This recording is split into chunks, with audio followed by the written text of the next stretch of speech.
Hi. Thanks for coming back. Got my lights on today, so the glare isn't as bad. And hopefully, as I do this more, it will get better as I move forward. My last video, I talked about a book that I'm working on for complex post-traumatic stress disorder. Please forgive me in the video. I speak so fast that I lose words. So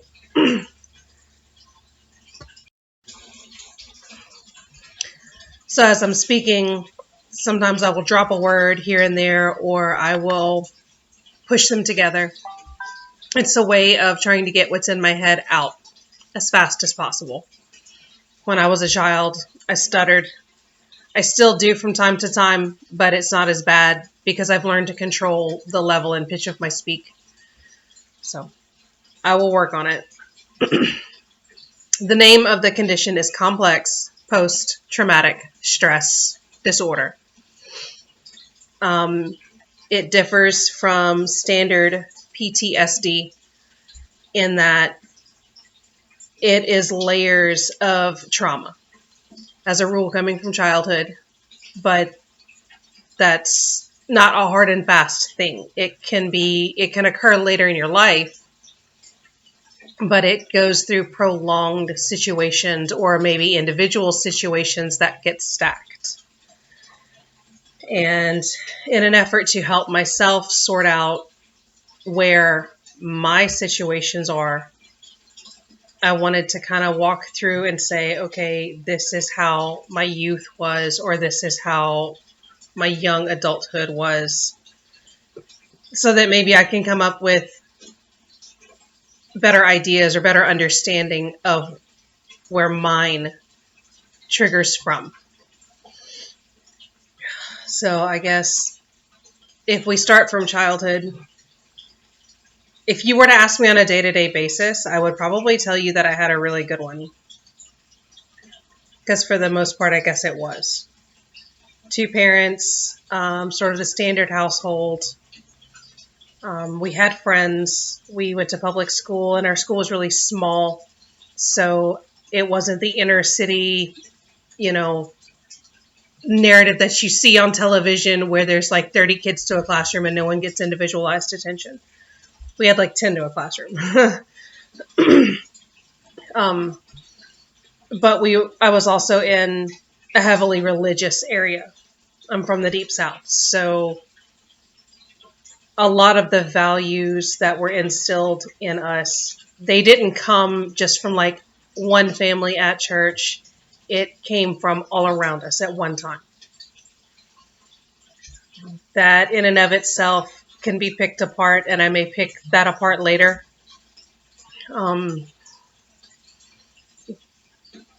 That's kind of troubled waters. Sort of like the video that I uploaded earlier. That was difficult. I didn't go back and watch the whole thing because I don't know that I'm okay with it. Not because anything I said was wrong or bad. I didn't out anyone or throw anyone under a bus or anything like that. It's just there's so many stigmas attached to so many things. And I have genuine fear over backlash. And it's not, keyboard warriors that I'm afraid of. I mean, you can say whatever you want from behind the internet. It doesn't matter. But at one point I was afraid of the quote unquote powers that be actually coming after me. And I had to convince myself that I'm not that important. They're not going to look at me. Whatever I have to say, it's only going to stretch so far. So, same thing happens with religion. You start picking them apart. You start picking apart where you're from. Eventually, someone is going to see it and they're going to say, why did you do this? Why did you say this about us? Why did you make us look bad? So, for now, we're going to keep things low-key and generic until I can handle going that far with the message. So how does trauma start? It can start if not within your own family, maybe the people that you're around. In the 90s and the 80s, back into the 70s, being bullied was a thing, but it was not a thing anybody did anything about. If you've ever seen A Christmas Story, little kid wants the Red Ryder BB gun. There's a couple of scenes in it where he and the younger brother are having to walk to or from school, past this particular area between the playground and the houses. And, so-and-so's waiting on him, and he's either going to give you, the wedgiest wedgie that ever wedgied, and, all these awful things. If you ask, and that movie is set in the 50s. So take that for a second, hold that in your head. Like, this was a common thing. The way it's portrayed in this movie is, oh, well, there's bad kids and good kids, and the bad kids pick on them. And that's just life. That's normal. They have to learn to stand up for themselves. That narrative was walked forward into my childhood. And it was a very difficult thing to break here in the last 10 to 15 years. Schools went on these anti-bullying campaigns, and it was, stop, you're bullying me, walk away, I'm going to go tell a teacher. That was not an option 20 years ago, 30 years ago. And it probably isn't an option now if we really want to get down to brass tacks. The kid who goes and tattles is probably still going to get caught out behind a playground somewhere and pounced on because he ratted somebody out. When you are told basically from lower elementary age, that you're not good at things, or you're never going to be good at things. Let's quantify it. And that's the message. That's the message you repeatedly get throughout your life. It sticks. When people tell you everything you touch, you break. It sticks. Especially if it's told to you more than once.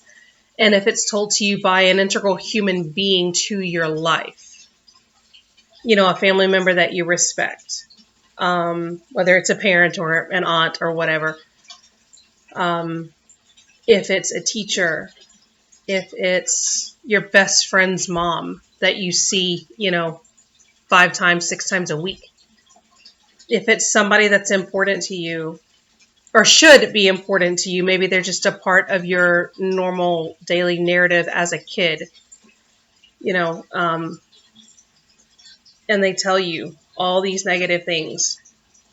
And they say, oh, well, it's for your own good so you can get better. It's so that you can build up a strong skin. It's so you can stop screwing up and making mistakes. Not really. It's because you're pissed off and you want to say something ugly to a kid, and that's the person standing there.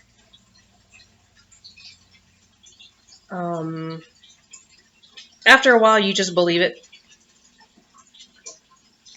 It's just in your head at that point. Okay, I am the screw up. I'm the family screw up.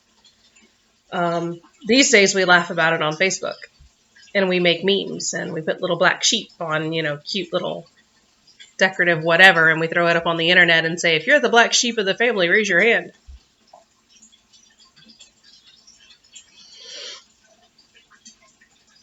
But there's a stigma that goes with it.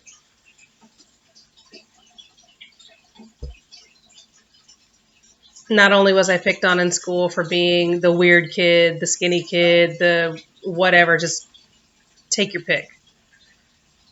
I wasn't well accepted. I was very strange. I didn't fit the mold that a lot of my peers fit.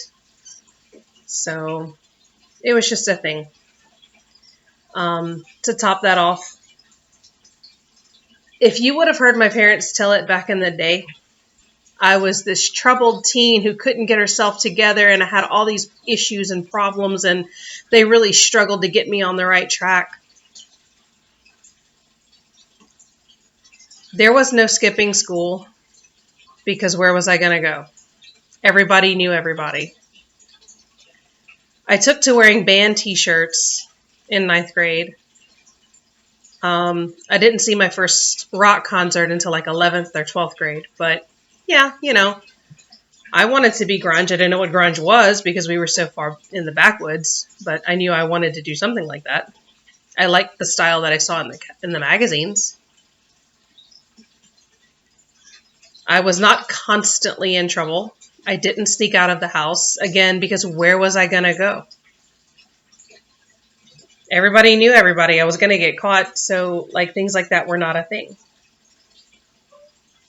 But I was told by the time my graduation came around that they didn't expect me to graduate.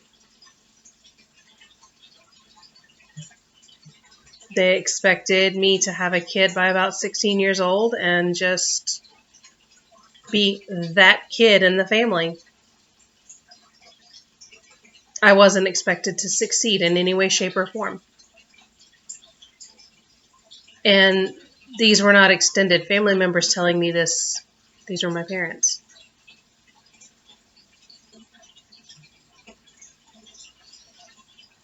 Think about that. You're 17 years old and you're prepping for your high school graduation, and your mom looks at you and she goes, "We really didn't expect to see you get this far. We're proud of you." Thanks.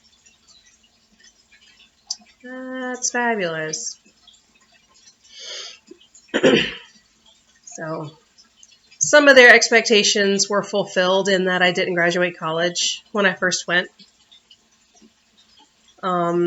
They brought me to school, they dropped me off, and it wasn't a malicious thing. It was just, it was 3 hours away, and you can't really hang around indefinitely doing dumb shit once you move someone into their dorm room. So they left, and I didn't know a soul in town. And I had to learn to fend for myself pretty much in every way possible. For the most part, those years were good. We could do an entire series on college, but that's not important. What is important is I found my way through it, really without the help of anybody integral from my past. I grew into the human I am because I created me. And it has taken a lot of trial and error to create this me. When I went into the service, I did it not because of some overwhelming sense of, patriotism or, I felt this family duty to do it. My dad had been in, and my brothers and my this and my that. It had nothing to do with that. It had to do with, I had a new baby. We were so broke when we moved into our last little home before me joining up. We didn't even have the money for the deposits. So we spent about 3 or 4 days with no heat, no hot water. I don't remember how we did it, but I think it was the electricity we couldn't turn on. I think maybe the gas was on. Something to that effect. We had like one heater that we shared, and we all slept around it with the baby. And when I gave my parents my address, my dad just showed up like a day later after I called and told my parents, yeah, this is where we're living now. They showed up. My dad took my husband at the time, and they went and turned things on, and my mom took me grocery shopping. So they bailed me out of a couple of scrapes. But nothing larger than that. I can say that. For the most part, beyond, I worked it out. I figured it out. And yeah, I've gotten accolades as an adult, but they have been paired with, well, you should be doing X. Well, I really can't respect you because you're only 30. Well, I really can't respect you because you're only 35. Anything that was given to me was taken right back. So what's the point in giving someone a compliment if you're just going to turn around and completely shatter the compliment? Okay.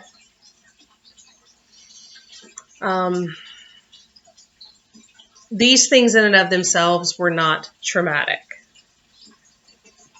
It's the buildup. It's that building process. You start when you're 5 and someone says, man, you're just a dumb kid. Jump to when you're 7. Come on, why can't you do that better? You're X number of years old. You understand right and wrong now. Fast forward to 10.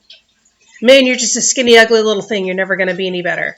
Fast forward, like you get it. Like keep walking it down. And there's going to be a lot of people who sit back and say, well, that's how kids, develop a spine. You can develop a spine without cutting the person down. Or excuse me, that person can develop a spine without being cut down. You don't have to insult someone to make them better. You don't have to cut them as far as you can. Like, what is the point of forcing someone into a pit and giving them a shovel and saying, figure a way to dig yourself out? Why? It serves no purpose but to reinforce to that person that they can only ever rely on themselves. And if you do this repeatedly over the course of their life, well, then you can't get pissed off when they don't call you or they don't say, well, I needed help. Well, you should have called me. Why? Why? Why should I call you? You wouldn't have helped me anyway. Little things like that. It's kind of hard to describe. Like, my brain is screaming at me right now to quantify it.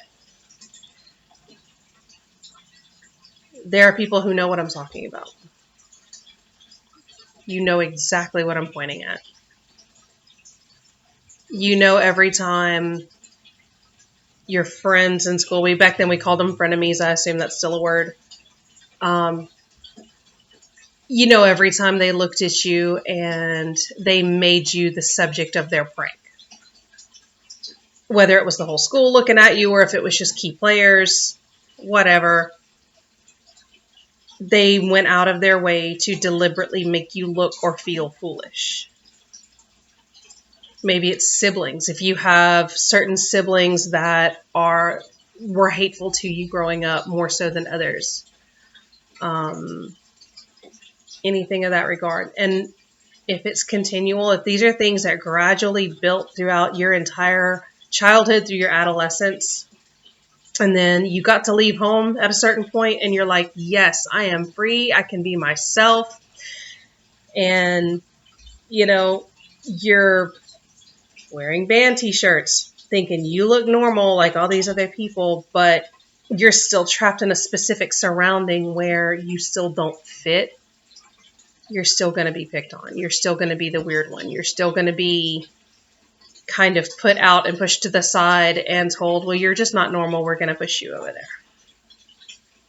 We don't want to hang out with you. You can't sit with us. We wear pink on Wednesdays. Fast forward that into adulthood, and you become harder on yourself than your bosses could ever be. And if you land a boss that hammers you like that hammers you to be perfect, military, you have one that doesn't accept the minorest of screw-ups. It takes whatever was put in there in your adolescence and it just pushes it a little further in. And then a little bit further. And then a little bit further. And it creates this nice, perfect frame around those thought processes. So as you're getting older, you learn to strive for strict perfection every time. Because if you can be perfect, if you can get this one thing right, if you can just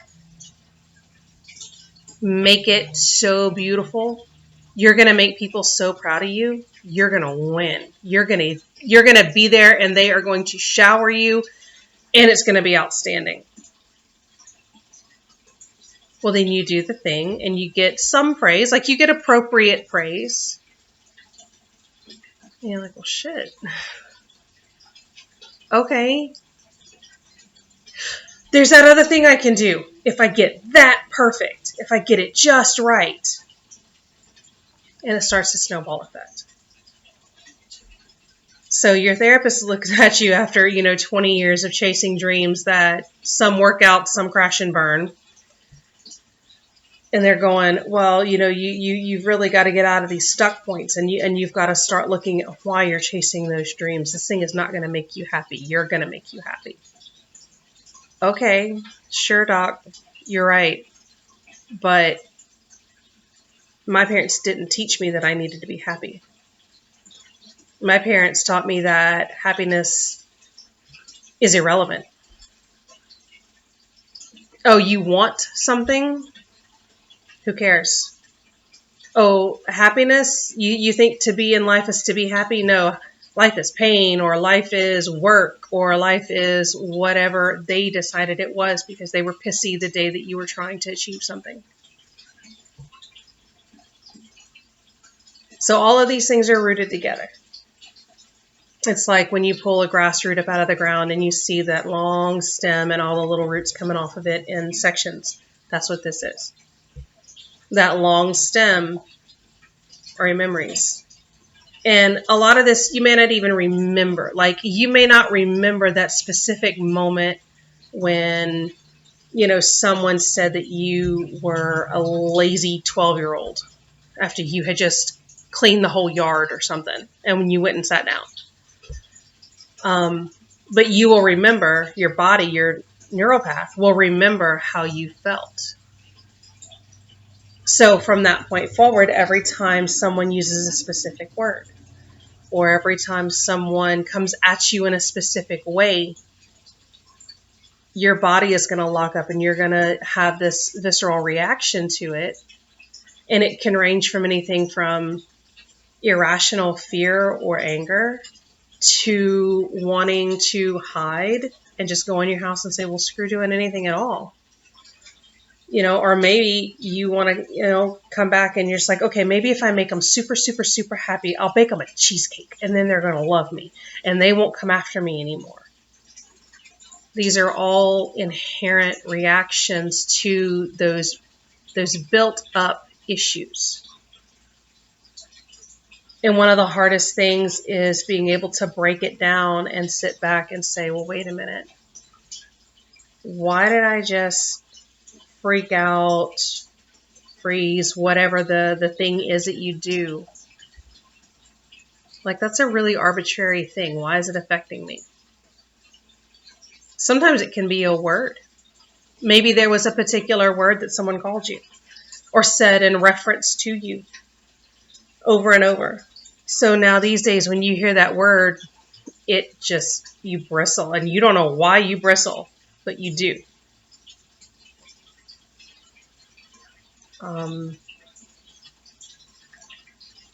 Abuse is not always being hit as hard as someone can hit you. Sometimes it's taking mental punches.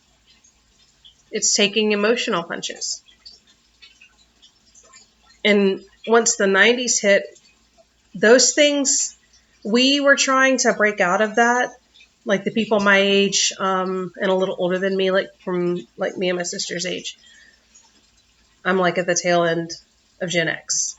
So we were struggling at that point to sit back and say, well, wait a minute, I'm a person too. And our parents were either baby boomers or they were the generation immediately following, but they still had those ideals. And if they were raised in really strict ways and they were shamed as a form of punishment to get them to act, they didn't know any other way to raise us, so that's what they did with us. And you'll hear a lot of people, the older and the much older versus the much younger. And it's, oh, well, they're so bad. Oh, well, they have so many issues. Our generation didn't have that. Yeah, you did. Yeah, you did. That's why Grandpa beat Grandma for 20 years before she had enough and either took a skillet to his head and set him straight, left him, and then came back as some of them did. or she just took it and she said she delved so far into her faith or whatever it is she needed to get her through that hell of a life. These things happened. They were real. Oh, well, he only hits me when I really deserve it. Really?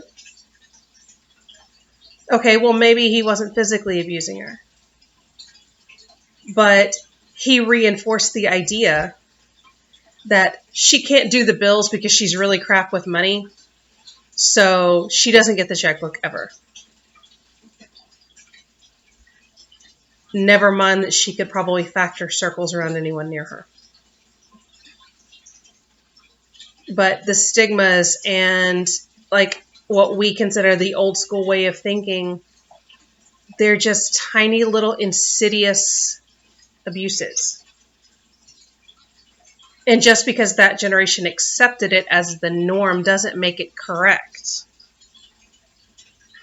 So when you're in my generation, and we have two very distinct sides of my generation, they either wholeheartedly buy into that rhetoric that you have to be hard on children, you have to train them, you have to spank them, beat them, shame them, whatever it takes. Or you have the complete opposite of it, and they're like, wait a minute, let's find another approach to this. Let's see what we can do to make this person know that they are loved, but they made a mistake. And either their mistake is really bad and they need to know how to correct it, or their mistake is minor and they just need to learn from that little minor thing because the whatever happened was punishment enough. We've turned out a lot of really amazing children who are now, coming into their 20s and 30s. And they know now what isn't correct as far as being treated specific ways. So the older people are getting pissed at them for bringing light to the fact that, you know what? Shaming someone as a form of punishment isn't normal or okay. We're smarter than we look. Why don't you sit me down and say, hey, you know what? You really screwed that up. Let's find out why and let's try to fix so you don't screw up like that again. We're listening to our children as if they're actual people, not possessions. I was actually told multiple times throughout my childhood that my sister and I were the only things that my mom owned outright.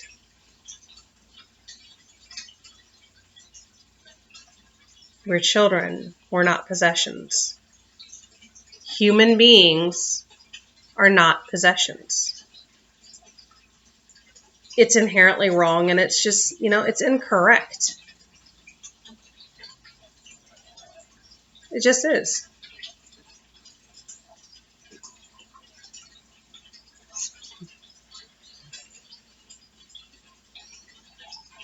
That's my little bit for today.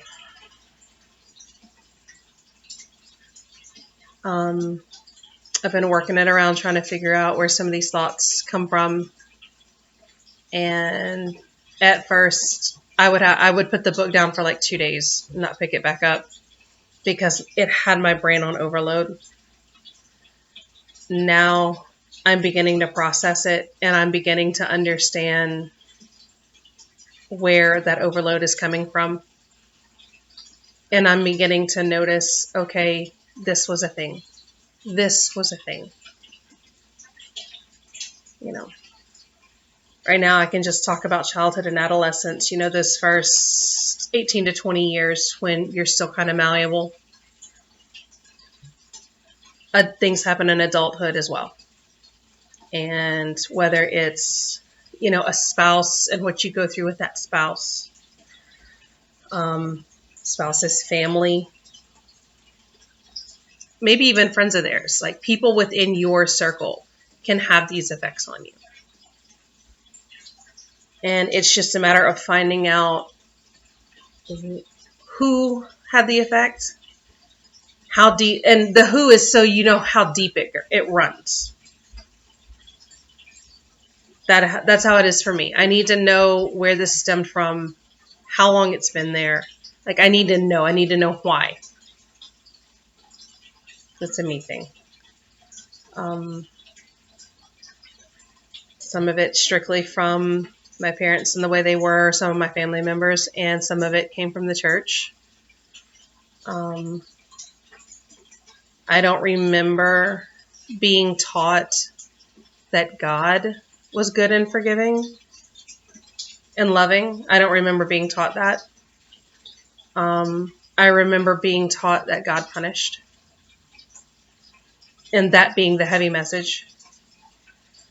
So it was just a fight to, again, be as perfect, be as good as one could be.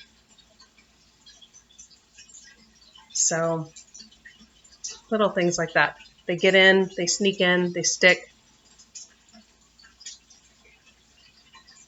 So I put the link to the book in my last video. Complex Post-Traumatic Disorder, Complex PTSD from Surviving to Thriving.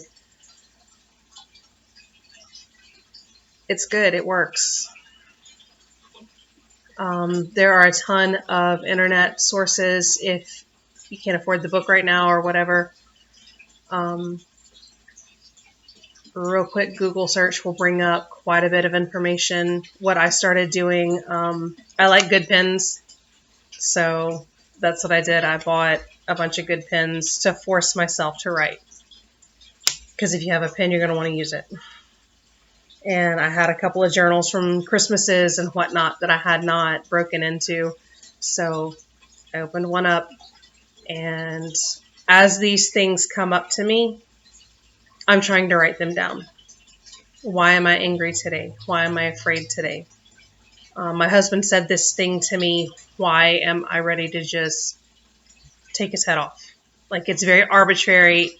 Why? Why am I so angry about that really small thing? And I can see a difference in my thought processes. Hopefully at some point I will begin to see a difference in my reactions and my reaction times. My only real upset with this whole thing is, why did it take into my 40s for me to find this out? Probably because CPTSD is a very new thing, and they didn't know how to diagnose it, and they still are really working on that. I'm hoping by the time the diagnostic manual gets refined and a new version is introduced that it'll be in there. But hopefully this is a thing that I can continue and I will get better. And if it's a thing that resonates with you, then same thing. You can find the resource that you need and you can get better. It's a lifelong fight like anything else. That's how post-traumatic stress disorder works. But it doesn't have to permeate your life. Like, it doesn't have to be the only thing that exists. So, I don't know. Find you a journal, get a good pen, get something you can record yourself on. Maybe TikTok, maybe Snapchat, YouTube, whatever the thing is that you can just pull some of this crap out of your head. Just get it out. Figure it out. And that way you can sit back and you can say, wow, that was really sitting in there. And I've never even said it to myself, much less someone else. So give it a shot. Thanks for sitting with me. I'm working on doing this more often. I know I need more videos if I'm going to make it into an actual channel and do it correctly. So thank you for walking with me on the journey, though. I do appreciate it. And I hope you have a good day. And I hope you have a good weekend. So take it easy.